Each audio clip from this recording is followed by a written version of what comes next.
பணம் வாங்கிக் கொண்டு யூடியூபர்கள் திரைப்படங்களுக்கு எதிர்மறை விமர்சனங்களை தெரிவிக்கின்றனர் என நடிகர் வடிவேலு கூறியதற்கு யூடியூபர் பிரசாந்த் கண்டனம் தெரிவித்துள்ளார்.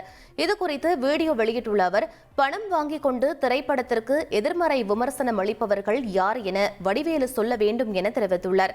மேலும் சமீபத்தில் வெளியான அவரது எந்த படமும் வெற்றி பெறவில்லை எனும் ஆதங்கத்தில் வடிவேலு பேசுவதாக தெரிவித்துள்ள பிரசாந்த், வடிவேலுவின் பேச்சு மூலமாக நடிகர் சங்கம் பலவீனமாக இருப்பதாக விமர்சித்துள்ளார். மற்ற நடிகர்கள் ஒரு படத்தை கீழே கொண்டு போறதுக்காண்டி பாத்தீங்கன்னா காசு கொடுத்து பண்றாங்க அப்படின்னு சொல்லியிருக்காங்க.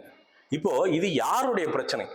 அப்படி யாரும் பண்ற மாதிரி எனக்கு தெரியல. சரி, பண்ணாங்கன்னா அது சில பேர் ஆமோதிச்சு கூட இருக்காங்க. அப்படி பண்ணாங்கன்னா அது யாருடைய பிரச்சனை? யூடியூபருடைய பிரச்சனையா, இல்ல உங்க நடிகர் சங்கத்தில் இருக்கிற நடிகர்களுடைய பிரச்சனையா? பிரச்சனை எங்கிருந்து ஆரம்பிக்குது? நடிகர் தான் பண்றான் அப்படிங்கிறப்போ நீங்களே சொல்றீங்க சில நடிகர்கள் அப்படிங்கிறீங்க. யார் அந்த சில நடிகர்கள்? சிலன்னே சொல்றீங்க, பேர் சொல்லுங்க. கேங்கர்ஸ் இதெல்லாம் பாத்தீங்கன்னா கமர்ஷியலா பெருசா பொருளீட்டி தரல தயாரிப்பாளர்களுக்கு. இதுதான் உண்மை.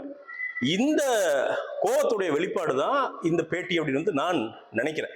உங்கள் தந்திவன் தொலைக்காட்சியில் தெனாலிராமன் தினமும் மாலை 6 மணிக்கு காண தவறாதீர்கள்.